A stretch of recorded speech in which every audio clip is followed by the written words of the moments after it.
Bismillahirrahmanirrahim. Assalamualaikum warahmatullahi wabarakatuh. Dan salam sejahtera saya ucapkan kepada rakan-rakan sekalian. Saya Puteri Ain Syirah binti Rizwan, selaku pengurusi Pusat Sumber Sekolah Menengah Sains Selangor dari tingkatan 5, akan mengkongsikan satu topik yang menarik, iaitu Ar-Rayyan, pintu istimewa untuk orang-orang yang berpuasa.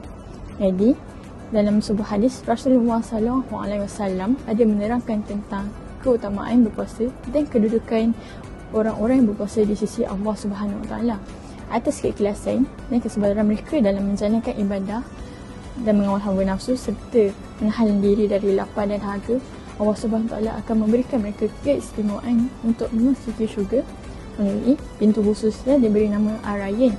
Ar-Rayyan atau perkataan asalnya ialah Ar-Ray, yang bermaksud mengairi ataupun menyegarkan.